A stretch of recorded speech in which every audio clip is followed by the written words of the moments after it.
Aquavia, everybody! This is Atticus the Death Meddler, and, oh god. Oh geez.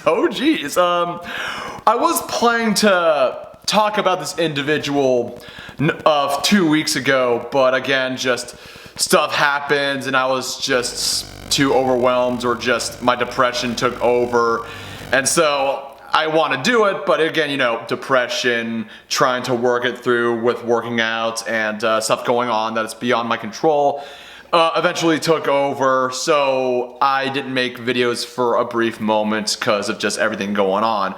But this is a topic that I just could not resist into making a video on. Now, I know a lot of people are going around saying that I'm like a little bit too late in the subject, but screw it. Like, this is something that I need to talk about. So, y'all remember this guy, Gazi Kodzo, back in the day of the 2010s, when every other like ranter, anti-SJW commentator, skeptic were making all these videos on? Well, some shit happened, and Gazi Kodzo's been busy, like very busy. Now, how do I know all this? Well, as our Lord and Savior Varg Vikinus always says, let's find out. So for those of you who are unaware of living under a Dwayne Johnson, Gazi Kodzo was essentially one of those raging SJW types, mostly from the very, very far fringes of Black Lives Matter, that were just those black supremacists that were just so spiteful, so enragingly just like, they were enragingly bigoted, they were just very spiteful, and just like, you had this dude, Gazi Kodzo, that basically said all this spiteful shit and saying that all white people are racist. Now, I'll talk about racism later on to this, but yeah, a lot of people were making videos on this guy, or like referencing videos on him. Most notably, I remembered when Official GATG mentioned Gazi Kodzo on his commentary on another one of Gazi's friends, which we all called her Sensei Aneurysm, which was the video, yes, all white people. Now, I remember mentioning Gazi Kodzo in various videos on my channel, but I've never really made a video on Gazi Kodzo, or as everyone called him, Black Hitler, because I mean, like, look at him, especially this video right here. And he was like, you need to train male Saxons. I said, why, Jesus? He was like, because just like dogs, they need training. I said, okay, I'll do it. UHURU? UHURU. Do you owe reparations? Absolutely. Now, you owe me some money. Okay, you owe me reparations. Absolutely. Why is that? Because every freedom that I have and have taken for granted for my entire life has been made possible by wealth that my ancestors stole. God, every time I watch this video, I always laugh at it. Oh, the reparations never get old. But ever since that time went on, a lot of people stopped giving a fuck on Gazi Kodzo, from what I do recall, back in like late 2007 all the way through 2018 and thus beyond. And pretty much a lot of people just stopped giving a fuck about Gazi Kodzo. So with that, Gazi has been very busy under the limelight. Because I can remember everyone was making all these fucking videos on this motherfucker. But I came across this article on the Daily Beast with my political views changing, that yes, like, the Daily Beast is sort of like right-wing bias. But again, remember, this is Gazi Kodzo that we are talking about. So, get ready, cause, woo! Oh god, this is a wild ride. Far-left activist Gazi Kodzo rose from internet notoriety last year with a series of bizarre online pronouncements he has made as the leader of a fringe communist group called the Black Hammer Organization. Not gonna lie, that sounds a lot like the post-black metal band's Black Anvil, really good band, recommend you check them out. Like, you know, you have Black Anvil, then Black Hammer. That would be a pretty good name for like a black metal band. Kodzo's online declarations include the claim that the Holocaust victim Anne Frank was a whiny Karen. Oh my god. Yo, oh my fucking god. As proof of left-wing activists out of control and earned mentions from Fox News and other conservative outlets. I mean, like, yeah, I know it's not all leftists, but with conservative outlets like Fox News, they're always gonna go after the fucking crazies like Gazi Kodzo. They always fucking do. Same thing with CNN with like all the far-right activists as well. But on Tuesday, Black Hammer, dubbed a cult by some former members, yeah, I can see that happening, culminated in tragedy. That morning, an anonymous caller in a suburban Atlanta home rented by Black Hammer contacted police to report that they were being held against their will. When police searched the home, they ordered Kodzo and 9 other people outside in the houses. They found an 18-year-old man named Amante T. Ammons dead of what police call an apparent self-inflicted gunshot wound to the head. Now, Kodzo, a 36-year-old whose legal name is Augustus C. Romaine, now we know his real name, faces a bevy of criminal charges including aggravated sodomy, 2 counts of conspiracy to commit a felony, 2 counts of false imprisonment, 2 counts of kidnapping, 2 counts of aggravated assault, and 2 counts of criminal street gang activity.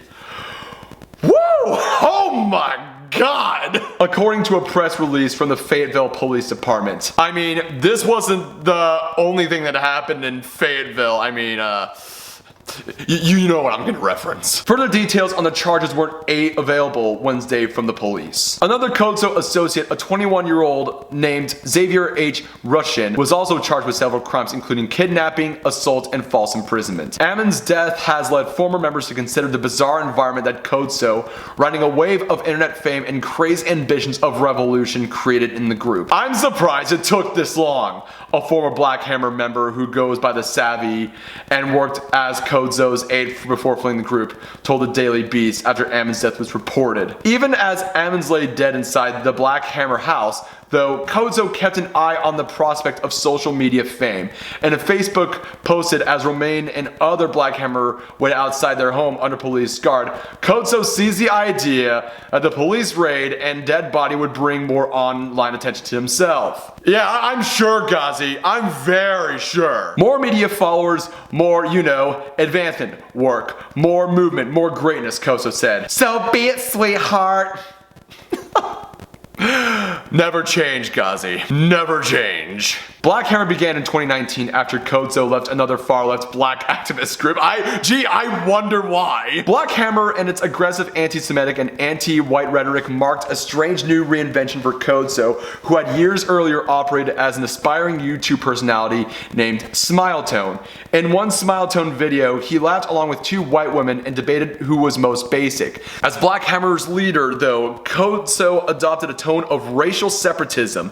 Black Hammer social media accounts learned notoriety online for their racial attacks, and Kodzo jousted with right-wing figures such as commentator Eliza Schaefer. In one typical YouTube confrontation, Kodzo called Schaefer a shaped monkey, accused him of having a small penis, and offered him a chance to join Black Hammer, as long as Schaefer, who is white, joined in a subservient role in Black Hammer's reparation court.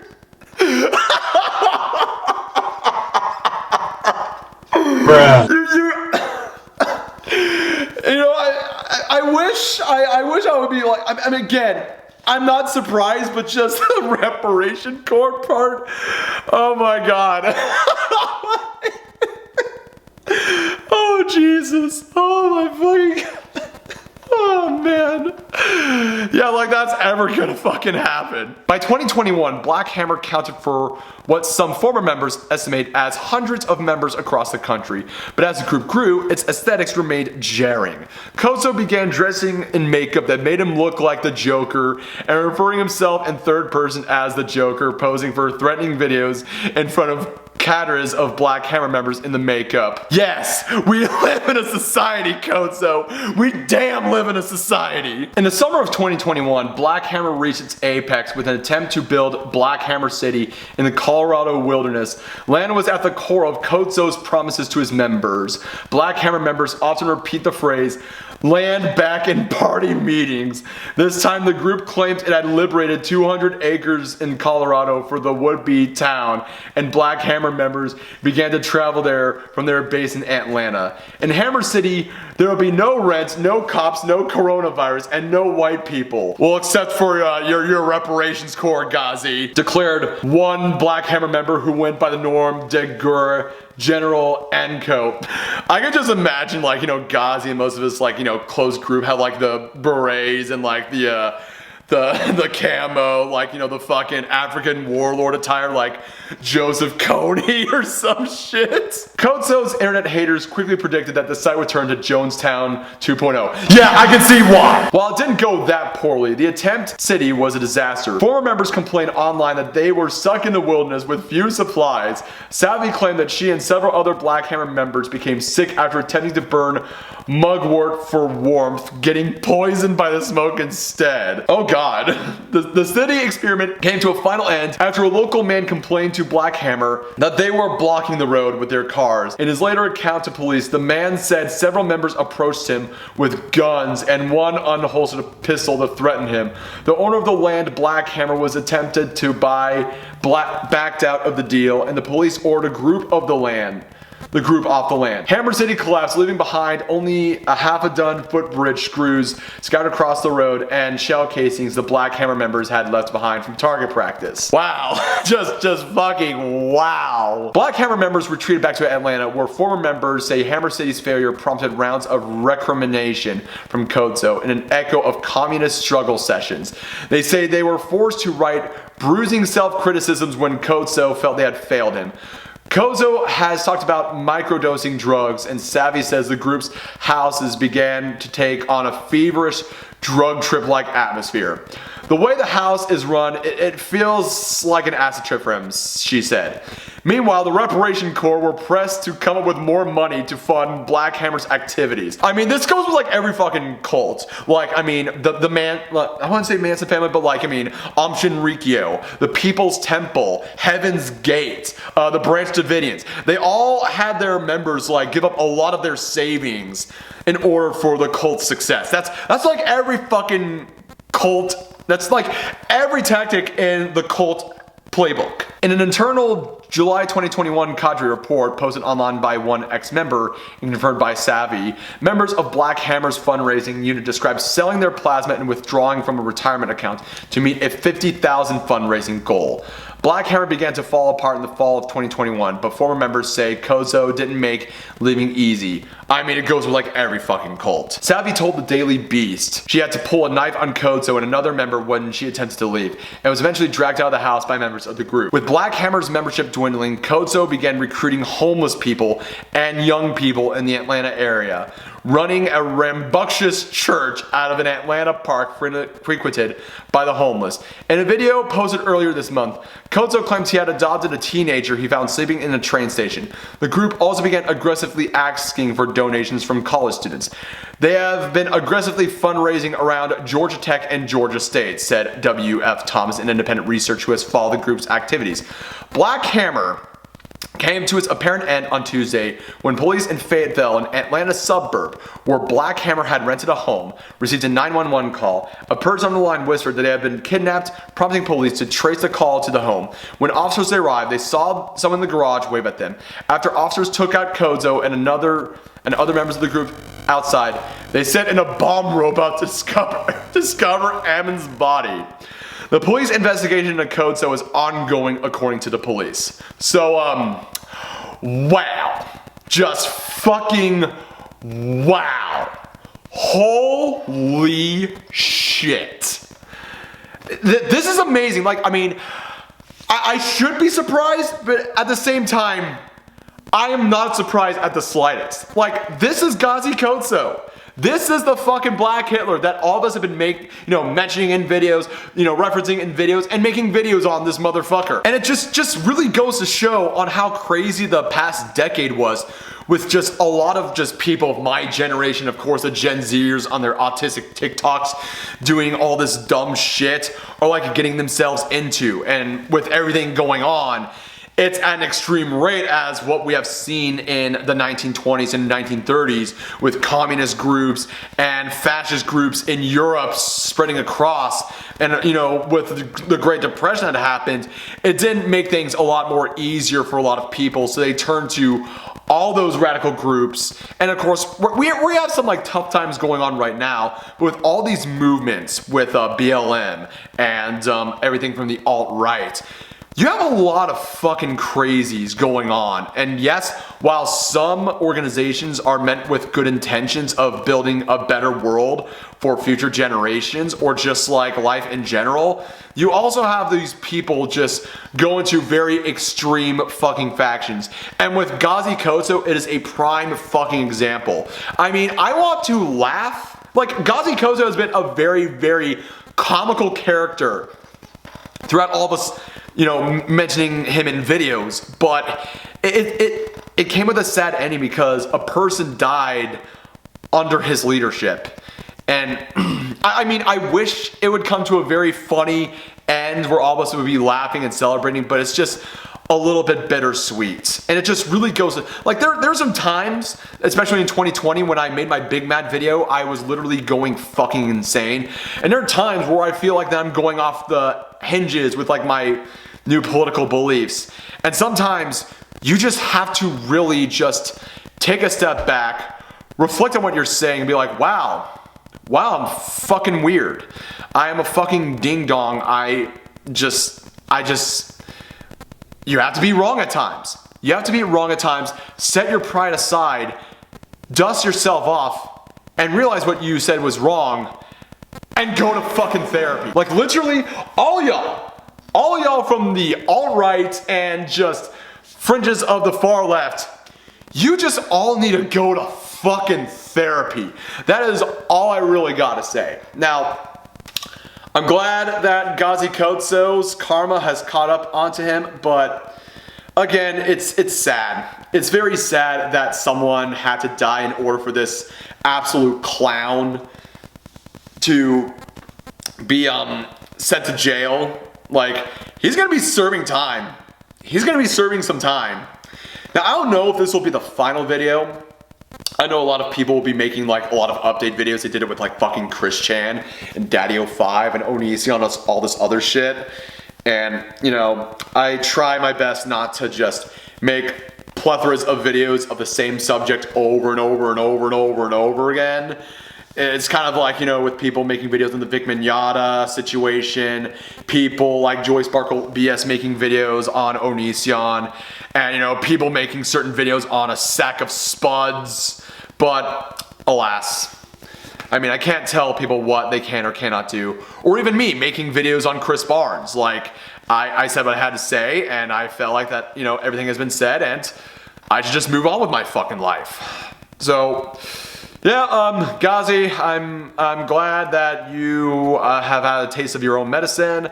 I wish nothing from you. I just wish you just, you got what you fucking deserve, and yeah, hope you rot in jail, and I hope you have a very long sentence. And I also forgot to mention one thing. While yes, when it comes to racism, absolutely, in the racist Olympics, white people, they take the gold medal. I mean, just look at all the stuff that white people have done over the years with like slavery, colonization, genocides, all this other stuff. That does not mean that other groups of people have done atrocities in themselves. Like, yeah, you can be black and be an absolute douchebag over to a white person and stuff. And Gazi Kodzo has proved this all along. I'm not saying that other groups of people have shown to have racist prejudices, but when it comes to like the big boys in racism, I think us people, we take the cake on that. But it does not excuse you. It does not excuse you, whether you be black, whether you be Arab, whether you be Hispanic, whether you be even Asian as well. It doesn't give you an excuse to just be an absolute douchebag to people who are not really, white people who are not really racist at all whatsoever, and are just like, hey, I just want to just help you guys out. It doesn't give you an excuse to just say like, oh, all white people are racist and shit. No, absolutely not. And that's why you get people like Gazi Kodzo or Sensei Aneurysm, all these, and Tariq Nasheed, all these douchebaguettes from, you know, the left. And then you get people like Matthew Heimbach, Nathan D'Amigo, Richard Spencer from the alt-right, all these fucking absolute cretins. It's just fucked, man. Y'all need some fucking therapy, man. So what are your guys' thoughts and opinions on this whole situation of Gazi Kodzo? Are you part of his reparations corps? Leave it all down on the comments below. And stay tuned for more videos to come. Without further ado, ladies and gents, I am Atticus the Death Meddler. Hope you liked this video. Subscribe to this channel. Links are down in the description below. Keep it metal. Stay safe. Stay healthy. Have an excellent and blessed day, y'all. Prost.